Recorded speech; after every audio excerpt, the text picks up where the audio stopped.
Relations. With us is Norval Loftus, Chief Investment Officer at Allegra Asset Management. Norval, thank you so much for joining us today. Now, I just wanted to get a sense of actually how much risk appetite there is out there. Now, you manage funds in terms of what we see every day. There's a lot of fluctuation, but we had this huge commodity sell-off over the last 10 days. Does that change the game? Are we in another phase of the way that investors look at the markets?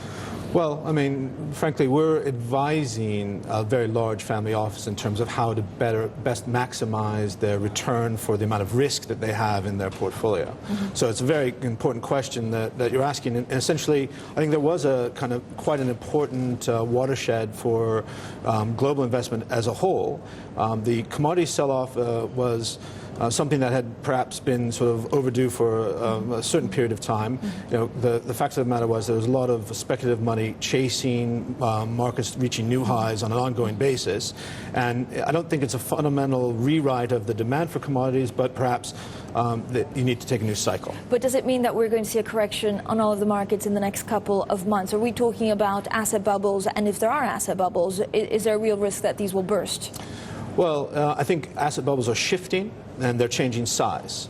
The question of whether they're going to completely burst, but they're certainly there, and the commodities markets, are proof of that. And the way that things suddenly change in short periods of time, further proof of that.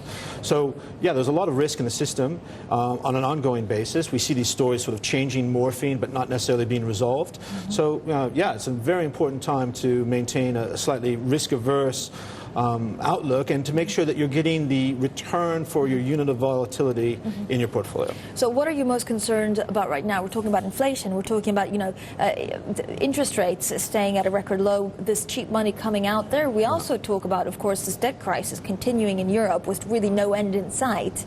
Is there one thing that keeps you up at night, or is it all of these factors at once? Well, I mean, they all are interrelated, aren't they, really? If when you start to think about the way that the markets now have created a certain sort of understanding of all these issues molding into one large risk-on, risk-off type mentality.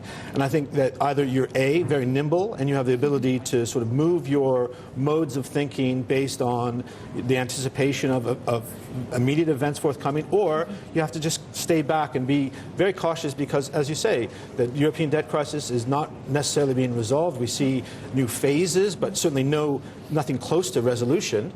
Things are very, very tricky. But so the second option would be to ride it out. How long does it take to ride out something like this? Well, it's more of a question of the type of investor you are. Do you have the capacity from a return point of view to ride something out? Many people don't. And the bottom line is, if you're trying to make strong returns and also maintain a lower risk profile, riding it out is not necessarily a good option. Yeah. Norval, what would you be buying right now to limit your risk exposure?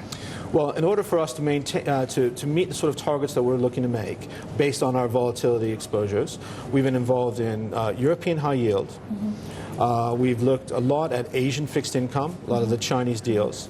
That market is turning a bit. A classic example of a market where there's been a huge amount of opportunity, but suddenly, due to overissuance and perhaps a bit of instability over globally, the market is, on a secondary basis, turning. We have some important issuance still forthcoming, so we're hoping that deals may come at sort of more generous levels, which would allow us to stay invested. Norval, thank you so much. Norval Loftus there.